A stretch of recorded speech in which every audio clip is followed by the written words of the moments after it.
SATCOM ready.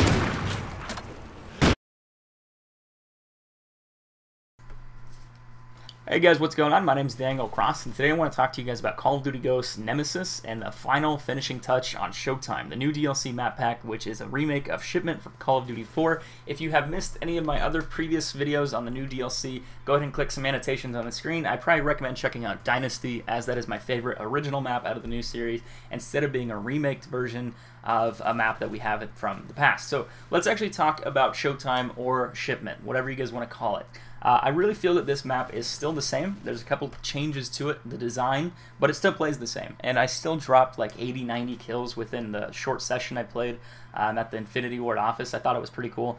It definitely gave you that vibe from COD 4. I grew up on COD 4, playing COD 4, going into Modern Warfare 2, and Shipment was one of those maps you just played with your friends. You would 1v1 on it, you just have fun, you just kind of dick around, you challenge each other, and it was just a really good map to have in terms of just pub stomping, playing domination, just start killing everything. And seeing a remake of it and a new Call of Duty is pretty cool.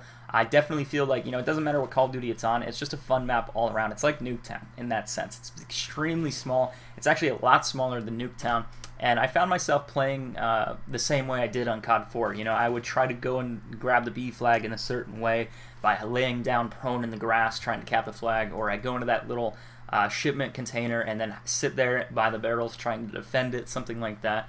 And it definitely plays the same. Like, that's something that I enjoyed. But let's actually talk about why it's a little bit different and how this is going to affect it, and we'll go into the field orders as well. So the map itself, how it changed. There's certain sections of the map that are now open. So there's an edge of the map that's kind of like a square, I guess I would say. And you have these little tunnels that kind of go around the map, or a little pathway. It's not necessarily what I would call a tunnel, but you have this outside edge that kind of extends the area. Now, this is only within certain game modes. I'm not 100% sure on what game modes. I think it's like Blitz, Domination, and Objective game modes similar to that. I don't think Team Deathmatch has it. I think the doors are blocked off and you can't get within certain areas, but the extended areas aren't really that big of a deal. If you're playing a objective game mode, people still try to run out into the middle trying to get kills constantly. It's literally just a bloodbath the entire time. It's one of those maps where you can drop 100 kills and still kind of like have room to play with and probably get a couple more. I definitely expect to see a lot of high score gameplay on this as well, just with how small it is and how quickly people can get kills in this game. But the new Killstreaks, let's actually talk about that real quick and how that affects the edges of the map. This is something that I think people are going to like. I necessarily don't like one of them. There's multiple Killstreaks that you get with the field order, and I think 2 are pretty good. The other one is like, it's okay, but it definitely helps change the pace of the game itself. So let's actually talk about that real quick. So basically you get this new care package, and the new care package is called a slot machine.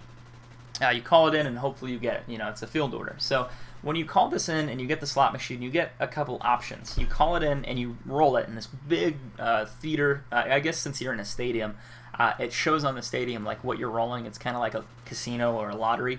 And what basically happens is you get that kill streak. Now the kill streak shows you what it is, and it's either going to be turrets, gas, or a care package drop.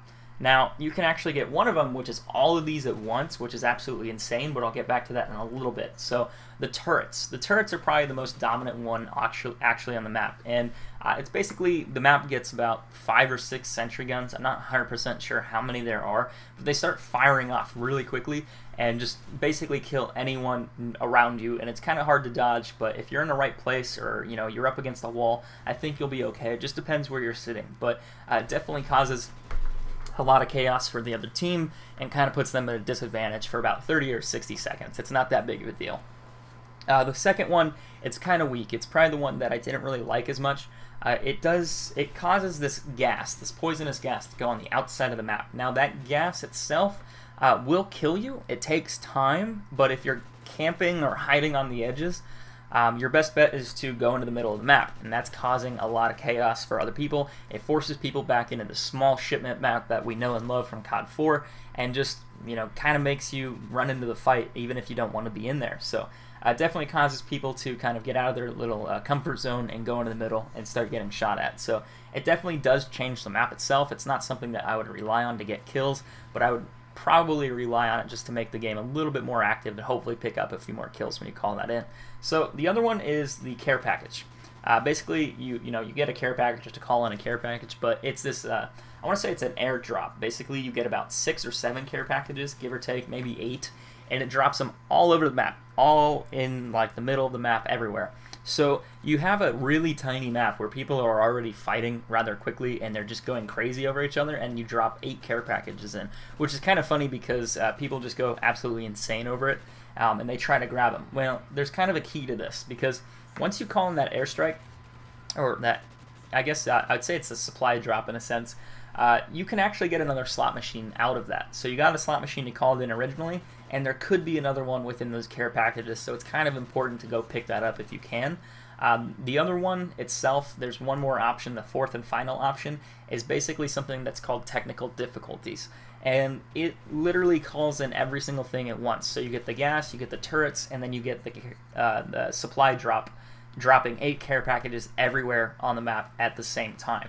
I would honestly pay attention to that, because you can really quickly go get another supply drop itself, another slot machine, and call that in on top of it, or just wait until it ends and then call it in again for just a little bit more added effect. But I think this is definitely going to be a fan favorite. I think if they put it on a 24-hour playlist, it'll be enjoyable to play. Sniping on it was fun. It's a little bit difficult because it is kind of Ghost. It's, you know, one of those things, but I enjoyed it. I hit like a split quad feed or something like that. I almost got a rolling 5 somewhere around there, or split 5 at the very beginning of this video. So sniping's still possible in Ghost. It's just a little bit harder and a little bit more frustrating than, you know, general. But playing on a small map definitely does kind of present its challenges, and I think it's something that people are going to enjoy quite a bit.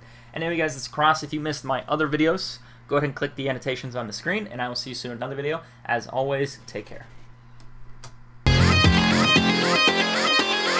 Sniping's still possible in Ghost. It's just a little bit harder and a little bit more frustrating than, you know, general. But playing on a small map definitely.